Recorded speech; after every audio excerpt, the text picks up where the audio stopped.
Hey girl. Hey. So, what did you think of this semester's Riall Lecture guest speaker? I really enjoyed it, especially compared to like last semester's final lectures. Rafe Eskith really kept me entertained and involved, and I really enjoyed listening to him talk. Which is surprising because you would think that he was like some book writer or some philosopher or something, and he's an elementary school teacher in Hobart, California, which I thought was interesting. That he's just a teacher, but he's so well spoken. Not that being a teacher like isn't something great, but when you think of like an elementary school teacher, you would have thought that he had won awards from Oprah and been on like Good Morning America and stuff like that.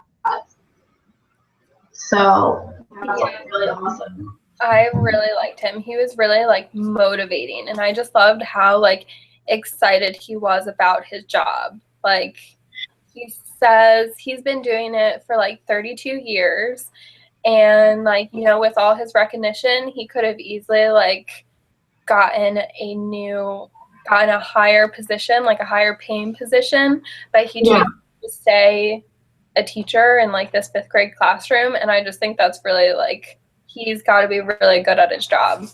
He has to really love it too because, I mean, his school, he lives in a place that's 92% poverty, and he says that he has to have more than just this job, like, to afford to be able to do it because he sees kids on so many different trips when they get to DC. And I mean, he lives in California, so that's expensive. And him and his wife work really hard to be able to provide a lot of opportunities for these kids that they probably wouldn't get with another teacher. So, I mean, it's amazing that he stays in this area that, like, can't really give him a lot as a teacher. Like, he could be making so much more money because I'm sure Eddie County would be dying to hire him. So it's really amazing that he stays like here with them.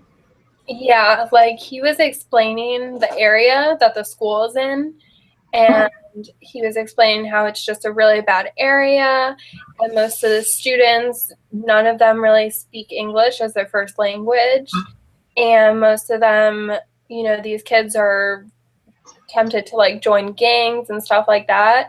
And the fact that he stays there like in this environment just really shows that he really cares about the kids. It does. I really liked the three things he does to keep the kids like behaving and stuff.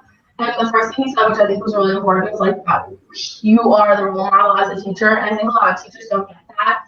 Like if teachers sees you yelling at a not teacher, if a student sees you yelling at another student, the student's gonna be like, well, you're yelling at them. Like, why can't I? So I think that knowing that you're a role model is really important. And then he also says he like doesn't care that there's a test at the end of the year that you have to be ready for it. Like, no, don't teach the test. Teach to what you think that the children need to know. He talks about like how he teaches them to plan for the future and things that they're going to use in life. And I think a lot of teachers don't do that. So that's also really important that the kids know that. Like, think about it. Like, I have no idea how to do taxes. That would be something really helpful to learn in school. And no one ever taught me that. Yeah. Like he's teaching real life skills, like things that the students will actually use later on in life. And I also Yeah. really like how he teaches them like on the first day he teaches them the 6 levels of moral development. Yeah. And so like the first one is like you're doing something just to avoid getting in trouble. Right. And the second one is you're doing something just to earn a reward. The third is to please the teacher. Mm-hmm. And like they just and then like the fourth one is because it's the rules. Fifth one is Right. because it's considerate, and the sixth one is to like internalize it as your own code. And he's always teaching them to think at that sixth level, like the highest level. And like, when he was talking about it, he was explaining how like the students, like they're in fifth grade, but they know what they're doing, why they're doing it. And I think that's really cool.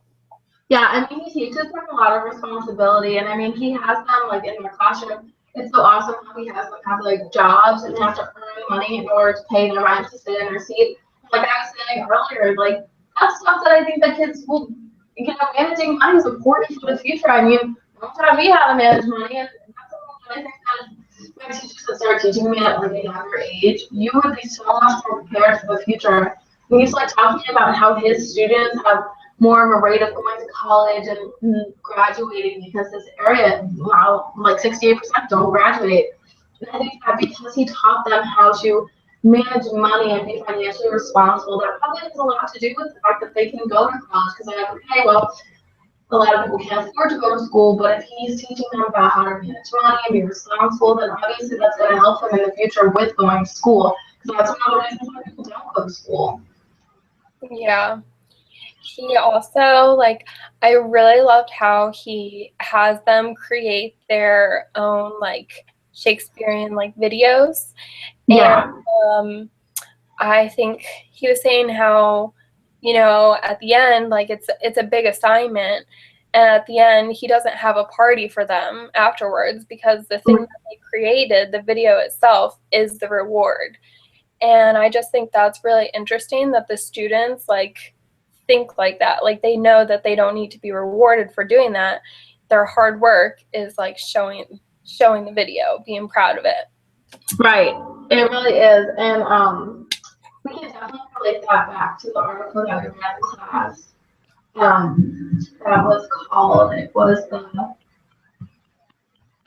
pedio, I don't know how to say it, or technological pedagogical content knowledge in action. Sorry, I do not know how to say that word. So It's a big word. it's a big word. But he was sorry, I'm trying to find the article so I can see how you spell it. Oh, okay, yeah, it's definitely pedagogical.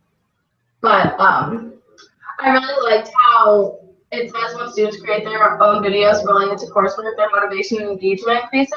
And you can definitely see that, like, in his teaching, that he really relates the Shakespearean experience to their coursework, because they have to learn about literature and Shakespeare. It's all really important in literature.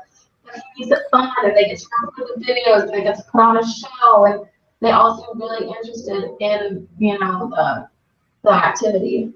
Yeah, that article talked about, like, the importance of the relationship between content, pedagogy, and technology. And one of the teachers in there that the study was, like, done on, she said that like, creating, like, they were creating their own, like, videos, and she said that I think her name was Mrs. Barnes. She that kind of forces the students to go beyond the bare minimum of just, like, the state curriculum. And she really wants to, like, influence her students to do that.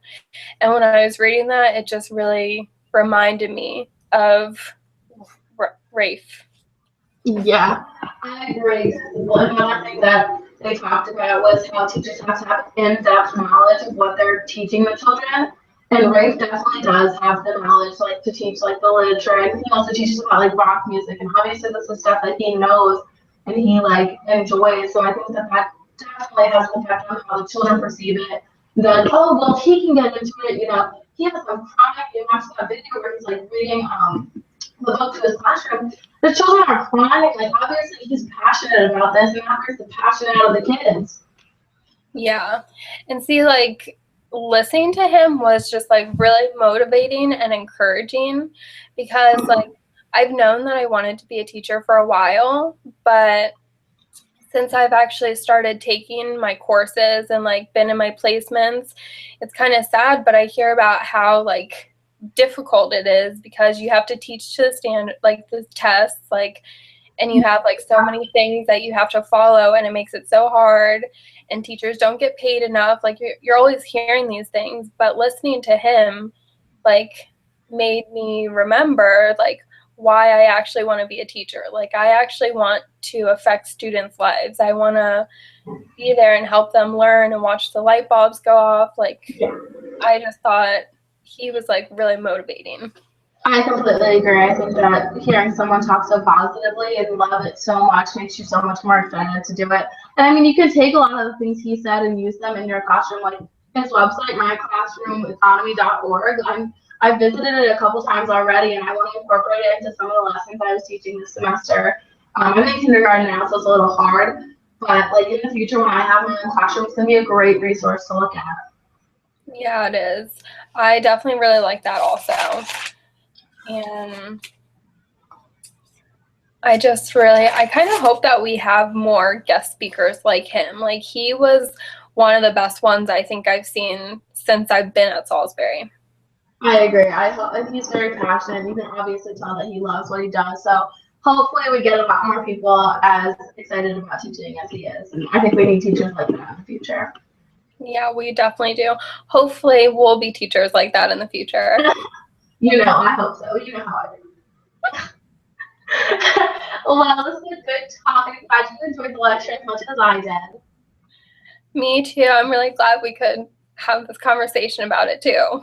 Me too, girlfriend. Have a good day. Thanks for chatting with me. Okay, I'll talk to you later. Bye. Bye.